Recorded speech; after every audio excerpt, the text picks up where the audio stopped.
Hi folks, I had a problem here in the greenhouse with our irrigation system.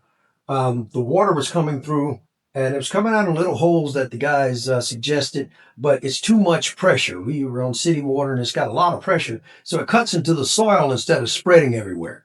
So I had to engineer a new idea from what we had on the market, and I want to show you what this has been doing to us.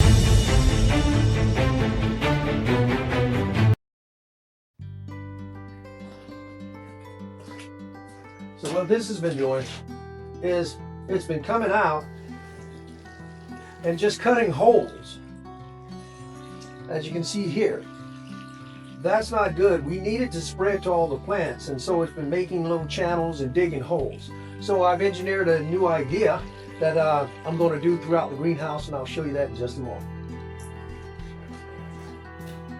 I want to bring you closer so you folks can see the holes I'm talking about. Look at this hole that's made by the water that comes out. See that? It just comes out and bores these little holes instead of spreading around where the rest of the plants would be. So I've got a solution in mind. I went ahead and went to our local big box stores, and I found that there was a couple of items that were possibilities. These are products from Rainbird. Now they have their own irrigation drip system, but I needed their ends to accomplish what I'm after. I didn't want to use the little tiny hoses. I wanted to use the PVC that's in place. And so what I ended up getting is this bubbler self-piercing. And show you what it looks like. Now there's 10 to a pack here. See that? This is to pierce through the rubber hoses that they have. And then it's got the little spray that comes out almost like a umbrella around it. So that would be ideal for me to keep the holes from being bored into a single place and disperse the water throughout the bed. And then the other thing here is this little micro spray fan. Now that's going to be good for my herb bed over there. We're going to take a look at that in a minute. But what it does is it shoots it out in a fan. So when I put it on the edge, it won't come off the edge of the bed. It'll just spray it into the bed. So we're going to test that one also. This one's is I think $4.89 or something like that for a pack of 2. And this one's $7 and something for a pack of 10. So on top of that, I had to get something that's going to bond them into place. For my test, I got some clear quick setting epoxy. This is JB Weld. That's what I'm going to lock it into place with. I needed something that would be strong and is going to hold up to the pressure, because this will be a pressurized system.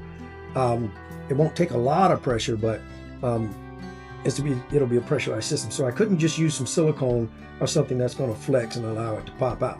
So that's what we're using. We've got our PVC, we've got our JB Weld, and these Rainbird connectors that I just are bubblers, or whatever they want to refer to them as, for our project. So let me go ahead and put the others in, and I'll show you folks what it looks like before I do the entire greenhouse. And once I show you how it works, I'll show you folks how to do it. All right? So we'll be back in just a second. Okay, folks. This is my little creation. I'm going to show you how it works, and then I'll bring you in close.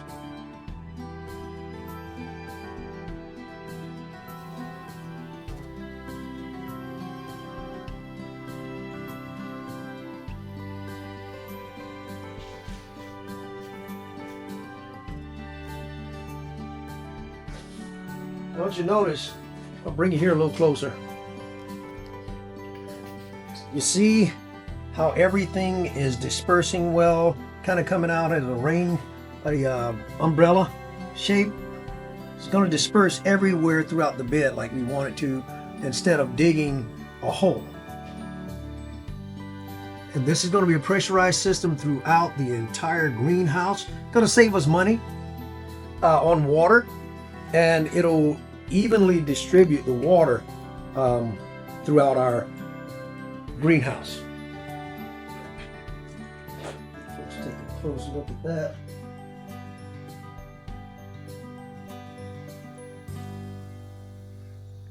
Looks great, works great so far. All right, folks, now I'm going to show you how to make it. So here we go, folks. We're up in the air, our upper bed here. I'm going to start here and I'm going to run across the top and then drop down to the bottom, but I'm going to show you how it's done. I want to standardize it so each one of my little nipples or drippers on each of the beds is somewhat standardized. That should give me an idea that it's going to cover each of the beds, uniformly.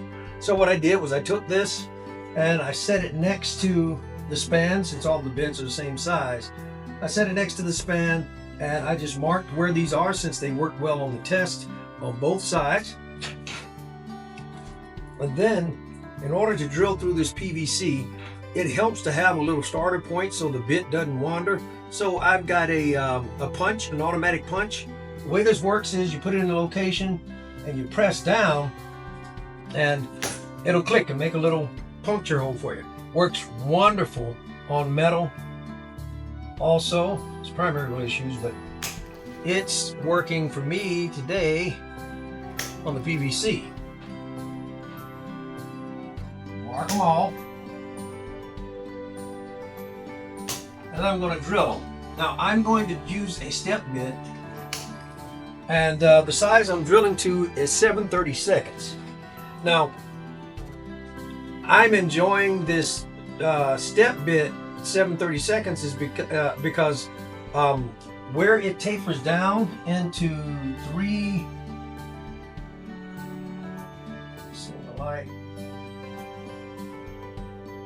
into 3/16. I'm leaving that last little bit because it gives us a little something for that that sharp edge of our dripper to press through and helps lock it into place. So I'm not going to go all the way through and make the full 7/32. So I'm going to drill until the step bit starts to cut into the 7/32, maybe halfway through. And I'll show you that. Go ahead and start out here so you can see. All right, in the little indenture from the nail set. That's one step through. Now you can just put something under it or clean it up as you go or clean up afterwards. But I want to move it so you guys can see. Now I've got that 7/32 marked in black on the bit. As you can see, so I know how deep I'm supposed to go. So now I'm going to start stepping in 7/32, about halfway through that black that I've got there showing. Back out a little bit. I'm going to go a little bit further in.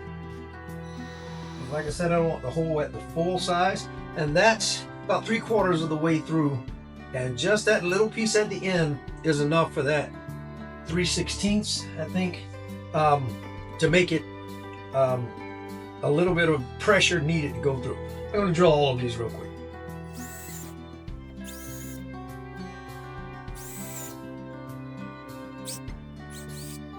All right, and this PVC drills so quick and easy. Right into the indenture from the nail set.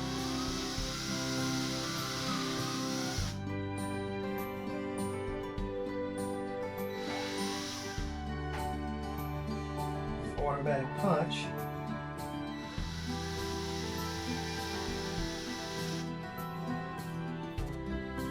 About halfway through. If we need to modify this once we start trying to install them, we will, but you can peek in the hole and see about how much it's through. You can see the two different sizes. And as soon as it starts to dive in, these step bits are so wonderful. You want to let up off your trigger because it will dive right on through. Now you folks can use a regular drill bit if you want. Again, I am just using the step because I want that little bit of a lift from the previous size so that it makes it snap in instead of just feeding all the way through. Now, that's not going to necessarily hurt you because we're using epoxy to hold the drippers in place, and that's going to hold it secure against the PVC itself, and you'll have no leaks, just like you saw in my test over there.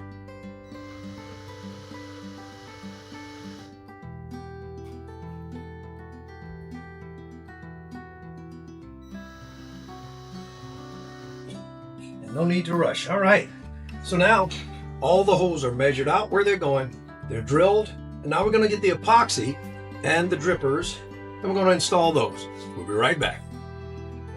Okay folks, got everything I need. Got my epoxy, got each of my drippers that I'm going to be putting in.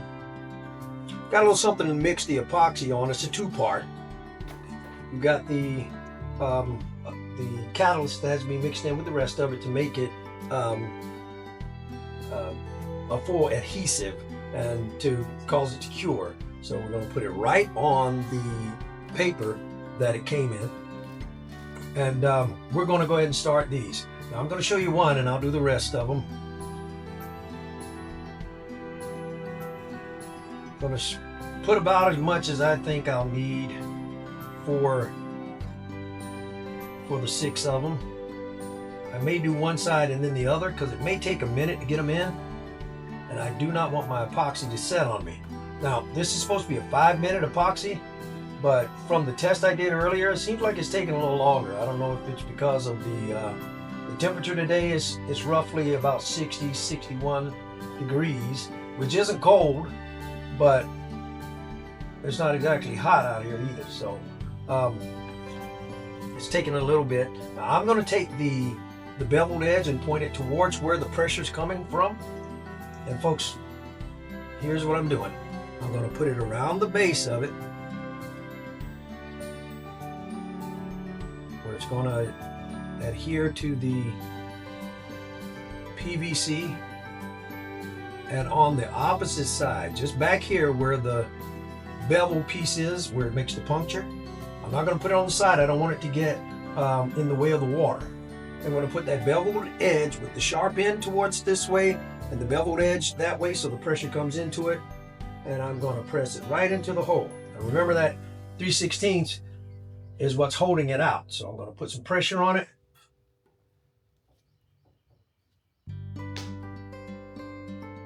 And try to pop it into place. And there you go. That little click or pop, it is in place. I'm going to just go ahead and do the same thing to the rest of them here. Move as quickly as I can. Not as though it's a dire rush, but I don't want my epoxy to start curing up before it's in its spot. Next one's going on.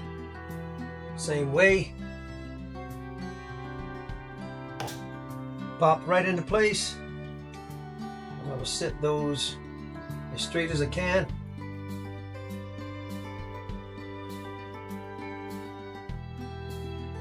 This might be enough to do all of them, especially if I can get them all into place before the epoxy starts to set up, which it appears I might be able to do.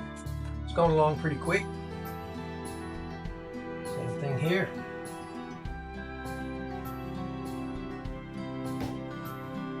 Popped into place. Okay, so those 3 are in place.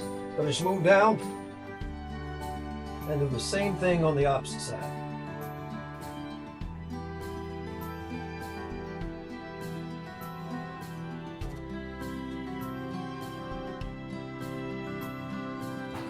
I'm going to turn that the opposite way and have the beveled edge facing where the pressure is coming from.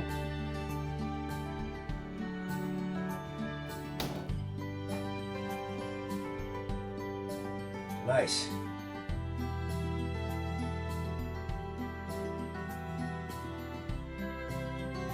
And again, you notice I'm trying to work quickly, but I'm not in a mad rush. Again, this is 5-minute epoxy. However, I am finding that this is taking a whole lot more than 5 minutes to cure up once I've got it together. But we're in no rush. I'll make sure it's cured. and holding strong before we put pressure. Remember, this is going to be a full pressurized system once it's done. That should help us save on the water, the wasted water. And with it dispersing well,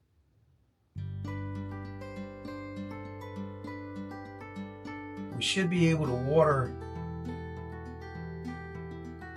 at lesser increments because it'll be dispersed everywhere. We can water a little less at a time and more frequently, maybe each evening or something, especially once they get to be larger plants. All right, and so there we go. That's as simple as that. Now, once it's cured, folks, I will test all of them together and I'll adjust the pressure to where it needs to be to spread throughout the bed. Now I've got 1, 2, 3, 4, 5, 6 beds in all to do.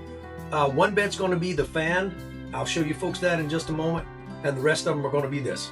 So once I get it all done and it's ready to test, I'll be back and show you folks what we got.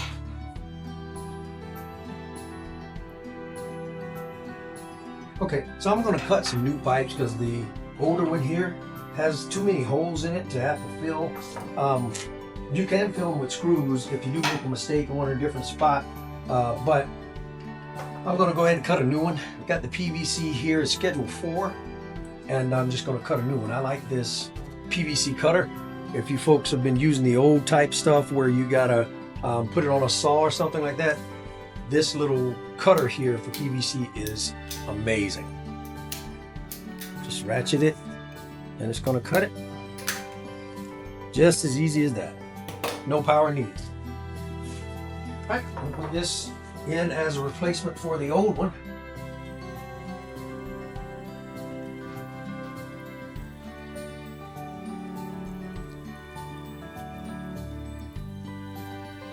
So here's the end result. See how well the system works. With all the water coming out.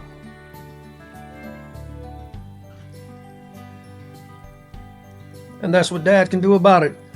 Give it a shot, folks. It is an awesome closed system.